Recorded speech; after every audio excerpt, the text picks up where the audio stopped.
Avant qu'on débute nos échanges, on a voulu commencer par une petite vidéo, plus exactement un micro-trottoir sur les attentes des personnes accompagnées qu'on avait tourné dans le cadre de Solidarité TV, la chaîne du réseau Uniop sur IOPS, à l'occasion de la présidentielle. Donc ça date, mais ça date pas de si loin que ça. En tout cas, on voulait diffuser cette vidéo pour essayer de mesurer le chemin parcouru depuis. Donc, on y va pour la vidéo. Pour avoir accès à nos droits, il y a beaucoup se fait par informatique et nous avons beaucoup de difficultés à faire des démarches personnelles sans avoir de référent. Et il y a des gens qui, à cause de ça, ne perçoivent plus le RSA parce qu'ils n'ont pas accès à l'informatique. M. Macron avait dit plus de sans-abri. Maintenant, tout le monde constate que M. Macron, qu'est-ce qu'il a fait de plus? Et à chaque fois, je trouve qu'à chaque présidentielle, il n'y a pas beaucoup de suivi sur les sans-abri. Les personnes âgées ont été montrées du doigt. Elles le sont toujours d'ailleurs.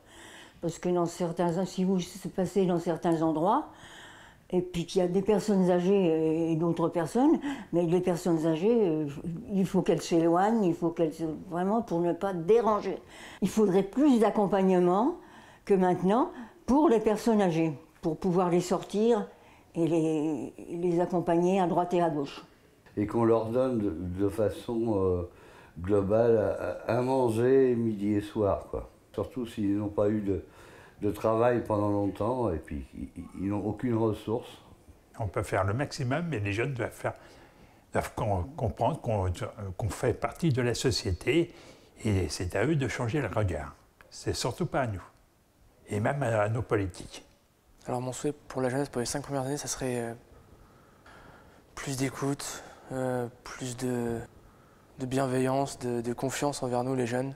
Parce que je trouve que plus on arrive dans le temps et moins on en a en fait. On est un peu seul. Je trouve qu'aujourd'hui il y a beaucoup d'inégalités à l'école où ils font des sélections entre les élèves. Ils mettent de côté on va dire les mauvais élèves et ils gardent que les bons. Et du coup on est un peu seul face à ça. Et je trouve ça dommage. Alors mes priorités pour les personnes en situation de handicap, ce que je voudrais que l'État, le gouvernement et le futur président ou la présidente de la République prennent en compte, c'est qu'il faudrait des logements adaptés pour les plus fragiles, mais il y a aussi le fait aussi qu'il y a beaucoup de précarité due à l'inflation et au pouvoir d'achat qui augmente chaque jour. Il faudrait une revalorisation des salaires, aussi pour les établissements spécialisés pour les jeunes enfants tels que les établissements spécialisés IME ou CESAD, il en faudrait créer un peu plus pour que les parents de ces petits bouts de chou n'attendent pas une place. Également, il faudrait aussi des formations adaptées pour les personnes qui sont en difficulté, telles que les personnes qui ne savent pas bien lire ni écrire et qui voudraient bien progresser dans ce domaine pour pouvoir se faire une place dans la société actuelle. Parce que toute personne en situation de handicap mérite d'avoir une place dans le marché du travail.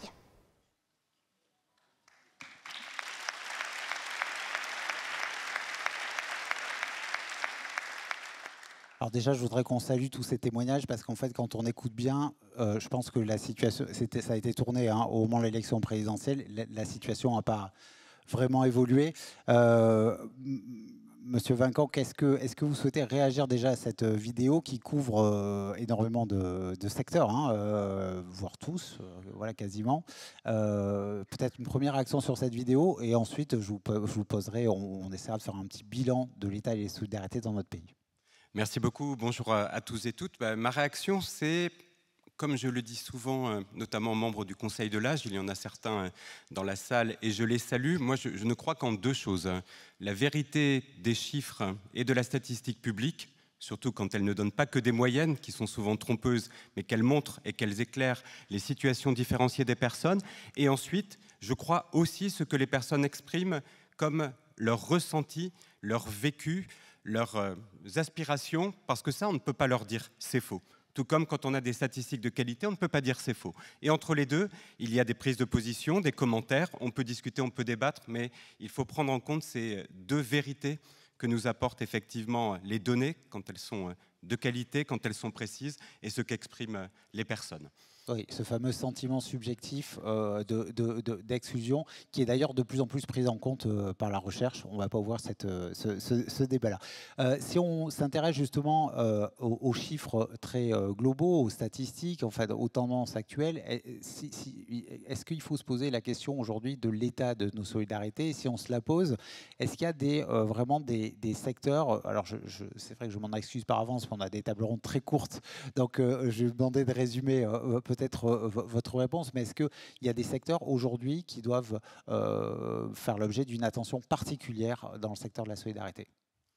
Alors, la question de l'état des solidarités dans notre pays, elle est vaste et elle s'inscrit dans un contexte aussi assez anxiogène, avec beaucoup d'inquiétudes sur la capacité de notre pays à garder un haut niveau de solidarité, celui qu'il a atteint. Et je donnerai quelques chiffres pour rappeler et se remettre en mémoire quand même que dans notre pays, nous avons réussi à construire des dispositifs qui permettent d'apporter un soutien très fort par une redistribution et une solidarité entre l'ensemble des composantes de notre pays. Mais le contexte qui est très anxiogène, c'est dans la Constitution de 1793, c'est que la Constitution de l'an 1, il était inscrit « Les secours publics sont une dette sacrée que la société doit à chacun des individus, et en particulier aux citoyens malheureux, soit en leur procurant du travail, soit en assurant les moyens d'exister à ceux qui sont hors d'état de travailler ». Et on commençait à graver au fronton des édifices publics la devise qui deviendra celle de la République, liberté, égalité, fraternité. Aujourd'hui, on parle encore beaucoup de dette, mais c'est de la dette publique et de la dette sociale qu'on parle, comme étant un facteur qui entrave d'une certaine façon le soutien à ce champ effectivement de l'accompagnement et de l'aide aux personnes les plus vulnérables. Et on est dans une politique qui s'installe, qui privilégie effectivement la réduction des dépenses publiques plutôt que la consolidation du modèle qui a été construit. Donc ça, c'est effectivement un enjeu de préoccupation. Et par rapport à la construction de la protection sociale dans notre pays, nous allons fêter en 2025 les 80 ans de la création de la sécurité sociale et de la construction d'un modèle atypique et singulier à la France qui marie des assurances sociales et ensuite des dispositifs d'action et d'aide sociale. Nous pouvons dire que nous sommes un pays qui a réussi à consacrer plus du tiers de sa richesse nationale aux prestations sociales et aux accompagnements qui bénéficient à ces personnes qui, à un moment, sont exclues de ce mouvement d'augmentation effectivement de la prospérité et du niveau de vie dans notre pays qui est indéniable aussi. Nous sommes un pays où les prestations monétaires de solidarité assurent plus de 75% du niveau de vie des 10% des habitants de notre pays qui sont effectivement les plus pauvres et les plus exclus effectivement de cette prospérité. Donc 77% du revenu, du niveau de vie, est assuré par les prestations sociales de la protection sociale. Si on prend les dernières analyses, notamment de l'INSEE, le groupe de travail qui a été présidé par Jean-Marc Germain sur la redistribution, et qu'on inclut en plus les prestations en nature que sont les prestations santé, le service public de l'éducation et de l'enseignement supérieur, plus les autres services publics qui sont fournis à la population, on s'aperçoit que cette redistribution est encore plus forte en proportion de la richesse nationale qui est mobilisée vers les 60% des ménages qui sont les moins aisés dans notre pays. Donc on ne peut pas dire que nous ne sommes pas un pays solidaire. Si on regarde aussi la solidarité ou la fraternité qui s'exprime au travers des dons aux associations, leur niveau a sans cesse augmenté. même pendant et même après la crise du Covid, on a plus de 3,5 milliards d'euros de dons qui ont été faits aux associations déclarées aux impôts et permettant d'ouvrir une réduction d'impôts. Et si on essaye d'évaluer l'ensemble des dons, y compris ceux qui ne sont pas déclarés, on serait autour de 7 milliards d'euros. Donc, d'une certaine façon, nous pouvons dire que nous sommes un pays solidaire. Mais la problématique et la difficulté que nous devons effectivement prendre en compte, c'est que si on peut dire comme Jean Ferrat, pourtant que la montagne est belle, il y a des crevasses. Il y a des crevasses, il y a des failles, il y a une partie de la population qui, malgré ce soutien public et privé qui est apporté au titre de la solidarité, sont dans des conditions, des situations et des parcours de vie qui sont extrêmement difficiles. Et nous voyons que ces prestations monétaires que j'évoquais, cet accompagnement des personnes les plus vulnérables, n'empêchent pas que le taux de pauvreté des familles monoparentales est 3 fois supérieur à celui de la population générale. Les familles nombreuses avec enfants sont aussi très profondément ancrées dans la pauvreté et que le taux de pauvreté des moins de 20 ans, ou des 20 ans, est 2 fois supérieur à celui des plus de 60 ans. Donc un vrai problème dans un bel édifice qui connaît des lézardes. Et c'est ça, en fait, l'enjeu que nous devons prendre en compte. Et juste pour en venir à cette prise en compte aussi de l'expression des personnes, il y a des baromètres réguliers qui sont faits sur l'état de la cohésion sociale ou des solidarités dans notre pays, qui nous montrent un attachement très fort de la population à ce système social qui a été construit. Et une préférence, effectivement, pour ne pas réduire le niveau des prestations. Est-ce que c'est l'expression aussi d'un consentement à payer plus et à donner plus pour venir financer ou mieux financer cette solidarité? Ça n'est pas évident parce que là, effectivement, nous avons moins de 50% des personnes qui le disent qui seraient prêts, effectivement, à donner plus pour conforter ou pour venir développer encore ce système, effectivement, d'intervention sociale qui est très fort et très développé dans notre pays. Très bien. Avant qu'on aborde l'avenir des politiques sociales, vous évoquiez effectivement les fameux trous dans la raquette, hein, voilà, des publics qui passent au travers justement de toutes ces aides. Mais il y a aussi des défis, des grands thèmes qu'il faut absolument aborder et qu'on abordera. Moi, je voudrais, parce qu'il y a un certain nombre de chiffres, ils sont très jolis, ces chiffres, et il y a un système de couverture en France qui est très complet.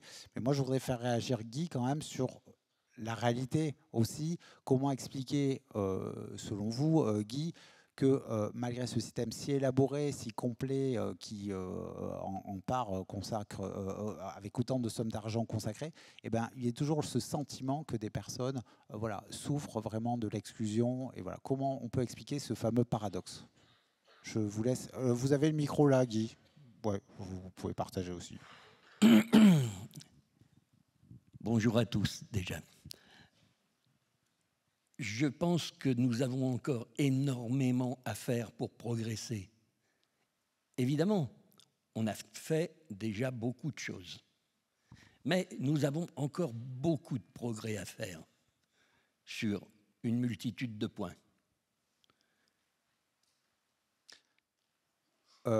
Guy, quand on avait préparé cette table ronde, vous m'aviez dit, mais en fait, si on était en guerre, on ne se poserait pas la question des dépenses qu'on doit consacrer. Est-ce que vous êtes toujours dans cette optique de parler de guerre contre la misère et la pauvreté? Mais exactement.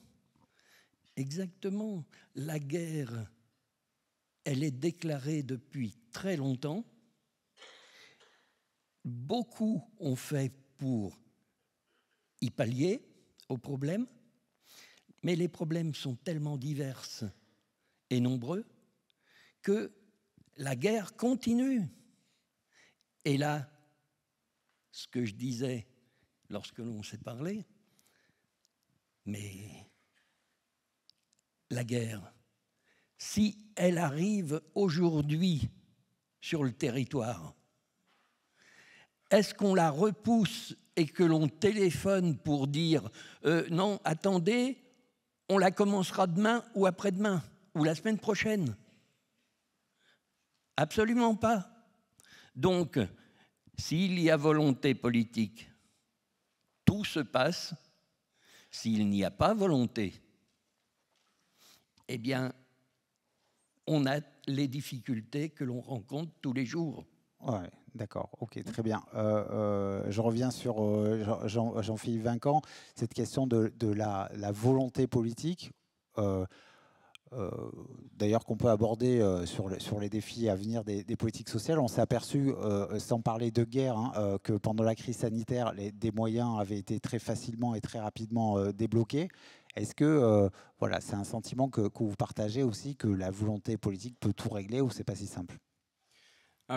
La volonté politique, elle est absolument nécessaire pour fixer un cap et donner un ordre de priorité et une lisibilité de l'action publique.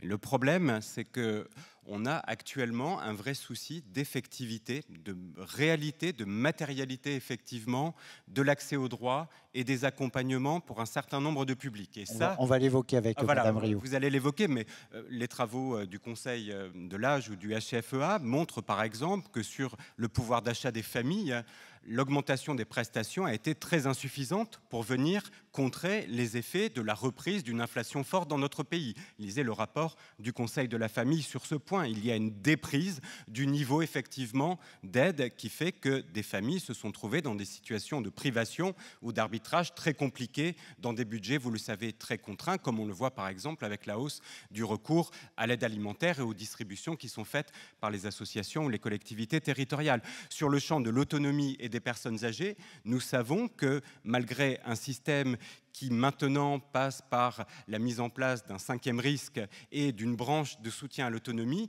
nous avons une situation où les accompagnements, tant à domicile que dans les établissements comme les établissements d'hébergement des personnes âgées dépendantes, ne sont pas au niveau à la fois quantitatif et qualitatif pour faire en sorte effectivement d'être dans une qualité de bientraitance et de respect des personnes et de leurs aspirations. Et troisième point, nous avons ce sujet des professionnels et du fait que actuellement les tensions sur les recrutements, 90% des services d'aide et d'accompagnement, selon une enquête que nous avons conduite au Conseil de l'âge, ont des postes durablement vacants ou doivent les pourvoir par de l'emploi temporaire ou de l'emploi précaire. Et d'une certaine façon, on peut construire le meilleur système du monde si nous n'avons pas effectivement derrière les intervenants qui peuvent effectivement donner voilà, une matérialisation de ces accompagnements.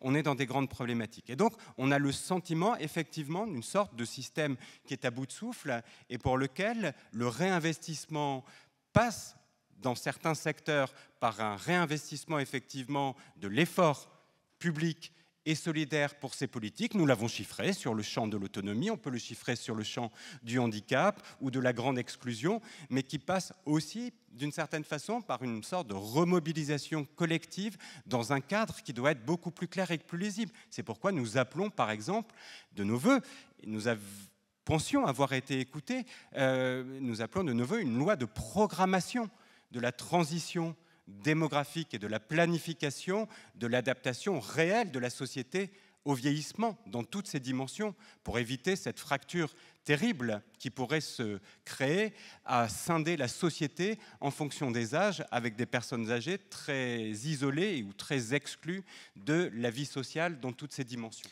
On a l'impression que, par rapport à tout ce que vous racontez, que les défis sont assez clairs, mais qu'on a quand même du mal à investir, en fait, à se projeter, à anticiper. Vous parliez de transition démographique. La transition démographique, on va dire qu'elle est encore plus nette, en tout cas encore plus certaine que la transition écologique, qui est déjà très très certaine. Est-ce que vous avez le sentiment justement qu'il y a un effort à faire du côté des politiques publiques pour arriver à pouvoir se dire le mur va arriver, on va commencer à se préparer à l'affronter, plutôt que de se dire on attend que le mur arrive et on paiera en gros, en étant gentil, je caricature, 2 fois plus cher quand le mur sera là?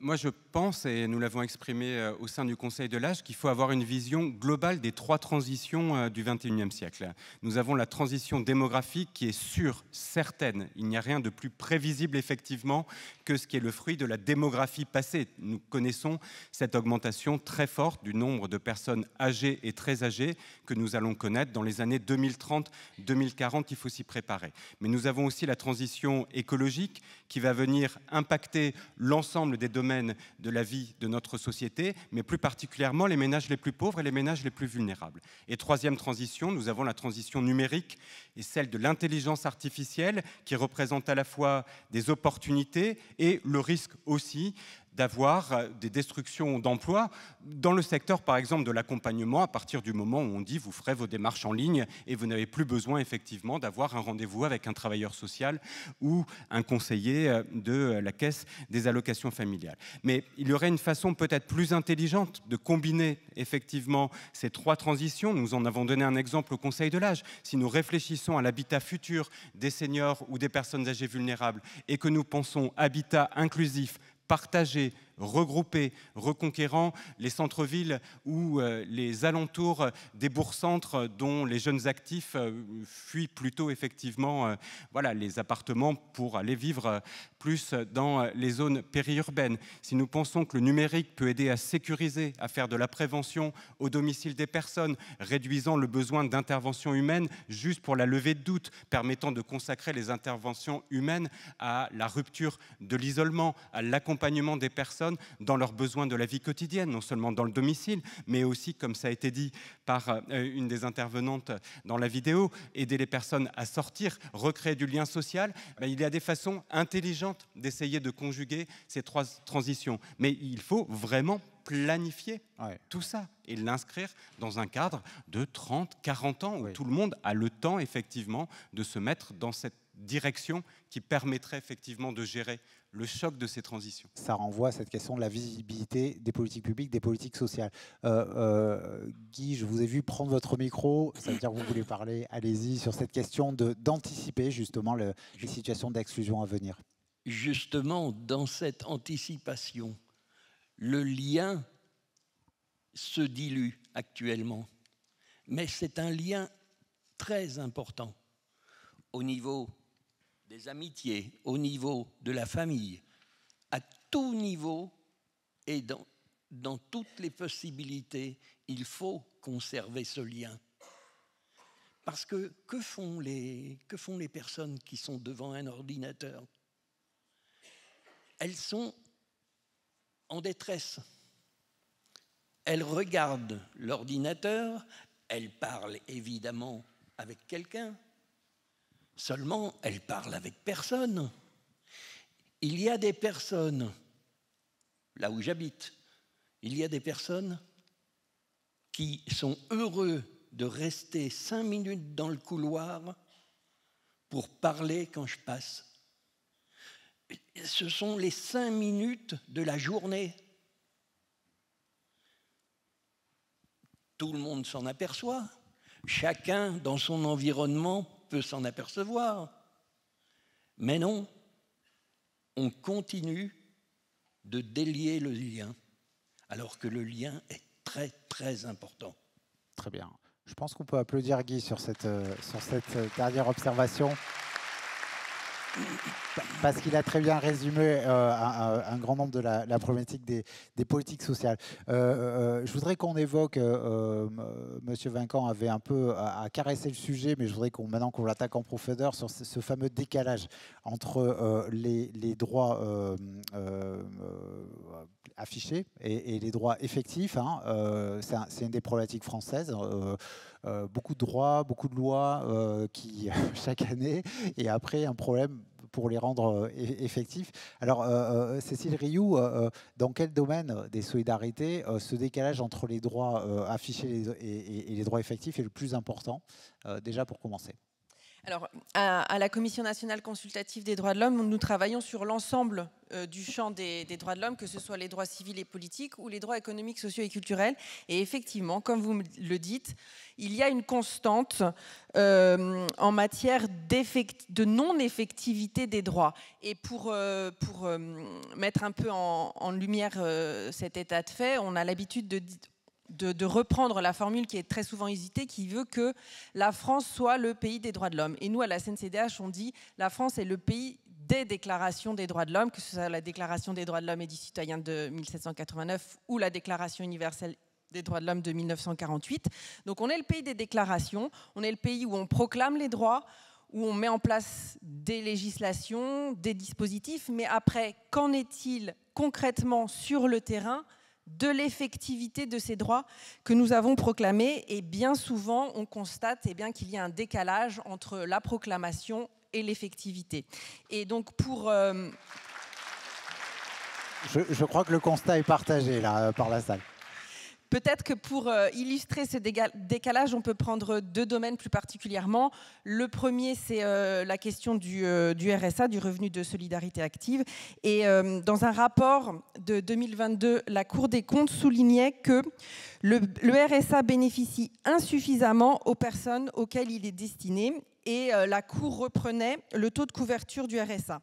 70% pour le volet allocation, donc on peut se dire que c'est pas si mal, mais ça veut quand même dire que 30% des personnes qui pourraient toucher le RSA n'en bénéficient pas, mais surtout, le taux de couverture n'est que de 40% pour le volet accompagnement.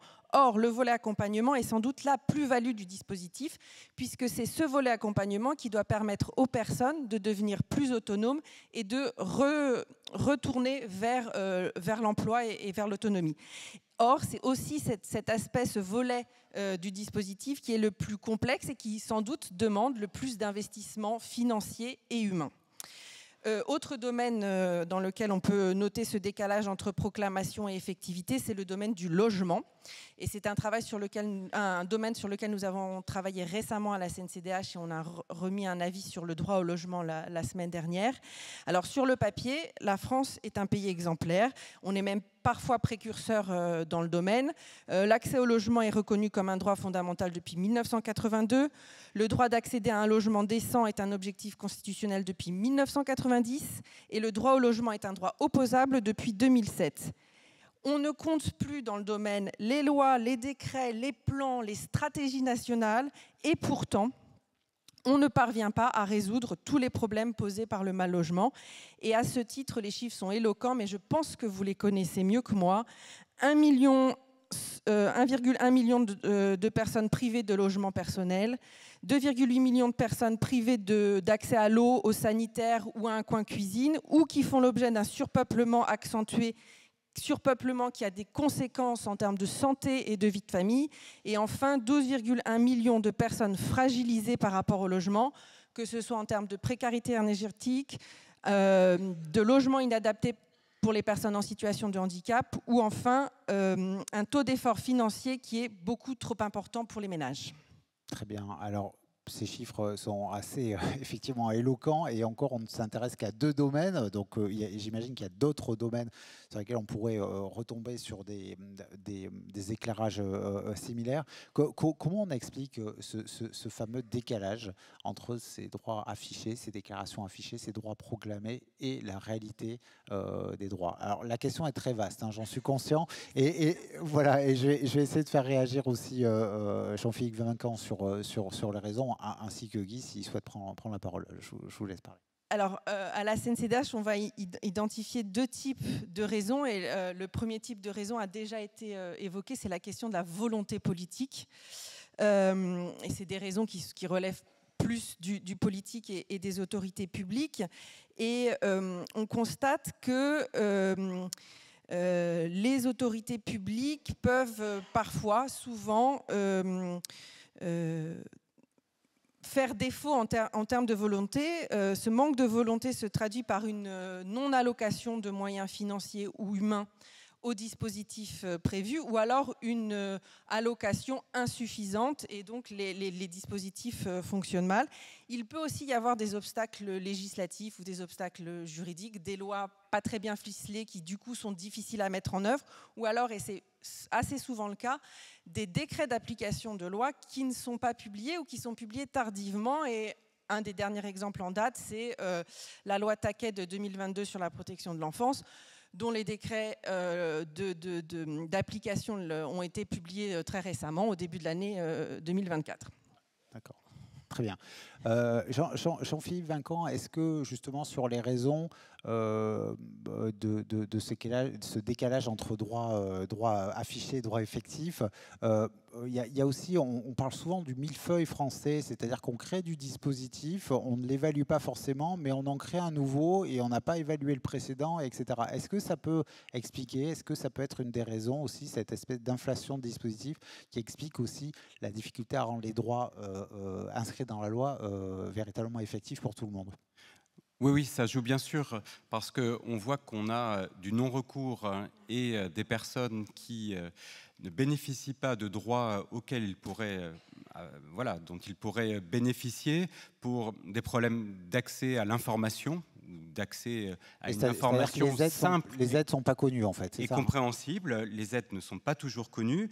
Ensuite, il y a la complexité des démarches à accomplir, notamment quand il y a plusieurs guichets, et cette typicité française qui est que nous avons parfois une multiplicité d'intervenants pour venir à un moment répondre à la situation d'une personne et qu'il est difficile de trouver le point d'entrée effectivement dans le système. Et ensuite, nous avons aussi des démarches qui sont assez peu proactives pour aller pousser des droits vers les personnes. Les démarches d'aller vers, aller chercher les personnes, nous l'avons vu, nous avons su mettre en œuvre des démarches d'aller vers, notamment pendant la crise Covid-19, en n'attendant pas derrière les guichets des institutions que les personnes viennent effectivement bénéficier d'un certain nombre d'aides ou d'actions de prévention comme la vaccination. Et c'est très efficace effectivement d'avoir un contact personnalisé avec un bénéficiaire potentiel pour lui dire « le saviez-vous ? Vous pouvez effectivement demander de bénéficier à tel droit ». C'est pour ça que dans les sujets qui sont portés par le gouvernement, il y a quand même des démarches qui sont intéressantes. Dans le cadre du pacte des solidarités, l'idée de tester des territoires zéro non-recours avec des démarches vraiment très approfondies d'aller vers, ça c'est très intéressant. Toutes les démarches aussi de solidarité à la source, d'essayer d'automatiser le remplissage d'un certain nombre d'informations qu'on doit transmettre pour bénéficier d'un droit, notamment toutes celles sur les ressources. On sait qu'on a beaucoup à gagner, à la fois du côté des personnes et des organismes gestionnaires, à éviter les déclaratifs qui produisent des erreurs, des indus, des rappels ou de l'exclusion de droits pourtant légitimes. Donc il y a beaucoup de choses à faire. Je dirais tout le problème d'accès au droit n'est pas lié forcément effectivement à des enveloppes budgétaires qui seraient forcément limitées, ex ante d'une certaine façon. A priori, on le voit sur la complémentaire solidaire santé, sur la C2S, globalement, ça n'est pas une enveloppe fermée. Et derrière, le taux de recours augmente à mesure qu'on déploie effectivement des missions d'accompagnement aux soins dans les caisses de l'assurance maladie pour aller contacter des bénéficiaires potentiels de la C2S. Très bien. Guy, vous souhaitiez réagir justement sur le fait d'aller vers, avoir vraiment recours au droit. Aller vers. J'ai proposé un jour dans une réunion le fait d'inverser la vapeur. Et au lieu d'aller vers, eh bien, obliger le système gouvernemental de payer ce qu'il doit payer à chacun. Et pourquoi pas avec 10% s'il n'est pas payé en temps? D'accord, des intérêts sur les aides sociales, c'est une très très bonne idée. Mais je l'ai proposé dans une réunion avec la directrice de la CAF de Mâcon. Je lui ai proposé cette idée-là. Je lui ai dit, mais c'est simple, le non-recours. Vous le versez aux personnes, vous convoquez les personnes de façon à ce qu'elles soient informées de tout ce qui doit être et vous le payez avec 10% s'il y a retard. Mais malheureusement, la réponse a été un large sourire, mais elle m'a dit « ça se fait pas comme ça ». Ça se fait pas comme ça, d'accord. En tout cas, l'idée a été lancée, peut-être qu'on la reprendra. J'ai vu le président de l'UNIOP s'applaudir, donc voilà, pourquoi pas. On va terminer.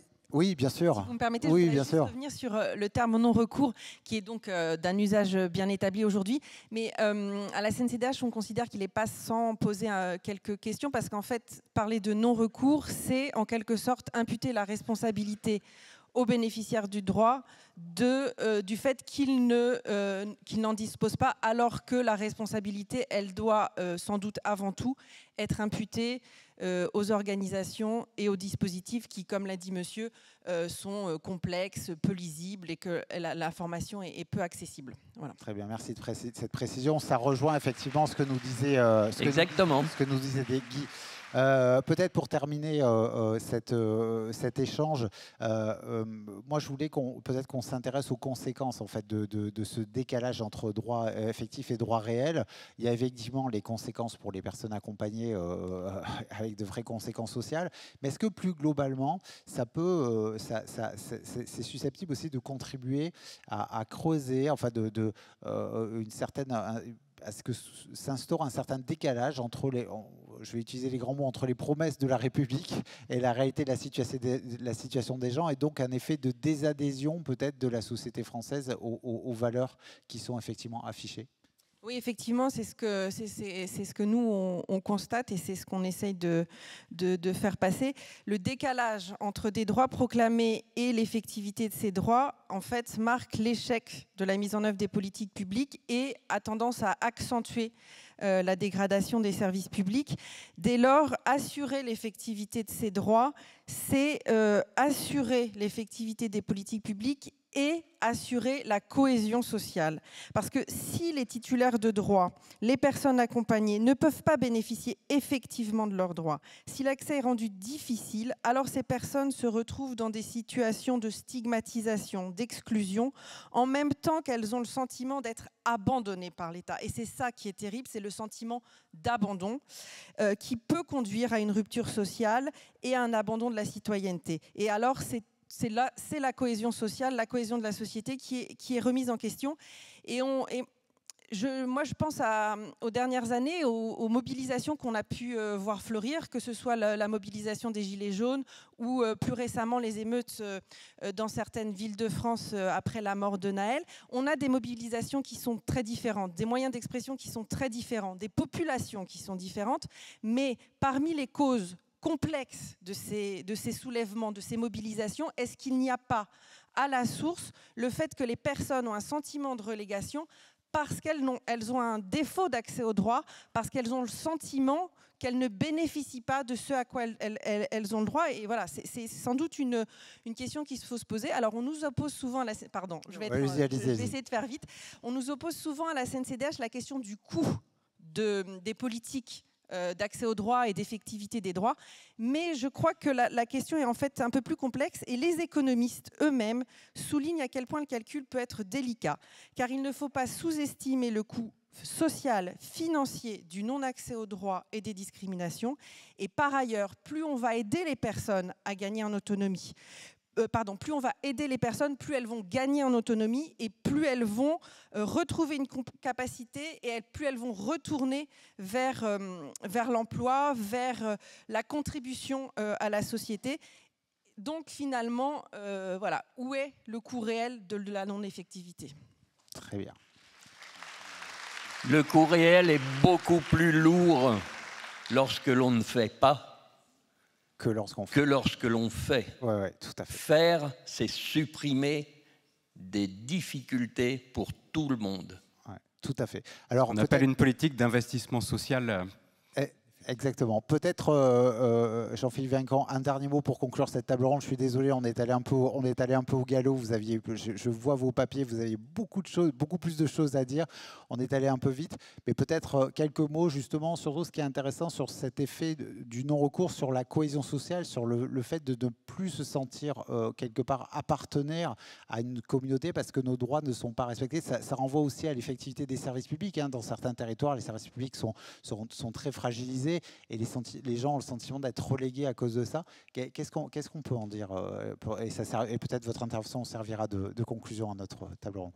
Non, je dirais qu'effectivement, tous ces accros qu'il peut y avoir dans notre système, notamment quand il y a des droits qui sont dus, moi je préfère aussi parler du juste droit plutôt que de mettre en exergue le phénomène du non-recours, mais il a quand même l'intérêt de pouvoir être suivi, mesuré, et donc de voir là où il faut mettre le poids du corps pour essayer de rendre effectivement effectifs ces promesses et ces garanties qui sont données. Mais vous l'avez dit, effectivement, madame, le problème de confiance, effectivement, dans le fait qu'on fait quelque chose pour nous, on fait quelque chose pour moi, il est bien au cœur de ces soulèvements ou de ces mouvements, effectivement, qui se sont exprimés fortement dans notre pays.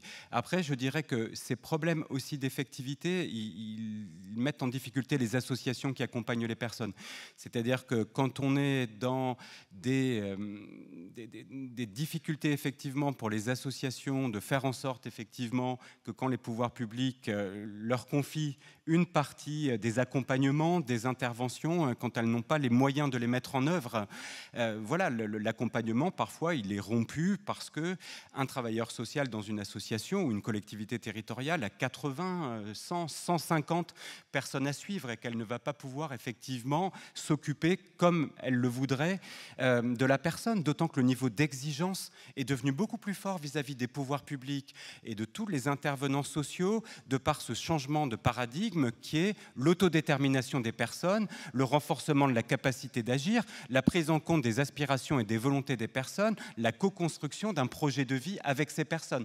Ça, c'est très difficile, y compris pour les associations, leurs professionnels, leurs bénévoles, oui, de faire vivre tout ça, ouais. De rentrer aussi dans cette logique où on va faire avec la personne en prenant du temps avec elle et pas plaquer effectivement derrière des dispositifs. Oui, nous sommes aussi le pays des dispositifs où une taille est censée effectivement venir vêtir voilà. Chacun.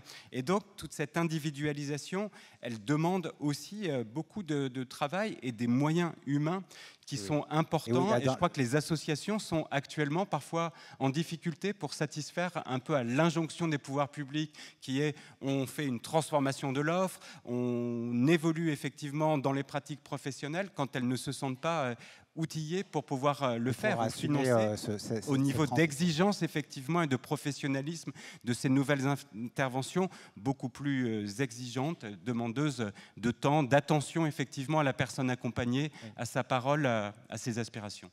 Très bien, je vous remercie. Peut-être Guy, un dernier mot. N'oublions surtout pas que lorsque l'on fait un dossier, on remplit le dossier à la place de la personne parce qu'on n'a pas le temps, on n'a jamais le temps. De toute façon, il n'y a que 24 heures pour tout le monde. Alors, à ce moment-là, on est déjà en défaut par rapport à l'attente de la personne, par rapport à ses besoins et par rapport à son idée, l'expression de la pensée de la personne. C'est complètement dénié. C'est ce que l'on trouve de temps en temps, je dirais même un peu trop souvent à mon goût, dans les dossiers qui arrivent lorsque l'on fait des attributions de logement. Eh bien, on se retrouve avec des personnes qui n'ont pas du tout rempli le dossier, ou même avec des dossiers rejetés, des dossiers que tout le groupe rejette. Pourquoi? Ah oui, ben parce que si, au remplissage de ce dossier, il avait été coché telle case, eh bien, la personne aurait été dans son bon droit de faire, par exemple, un dossier d'allo. Mais lorsque ça a été rempli sans l'agrément et sans la participation de la personne, alors tout est raté. Ouais, d'accord, très bien. Merci. Très bien. On conclut sur cette importance de la prise en compte de la personne, l'importance du temps, l'importance du lien. Je voudrais qu'on applaudisse bien fort nos trois intervenants.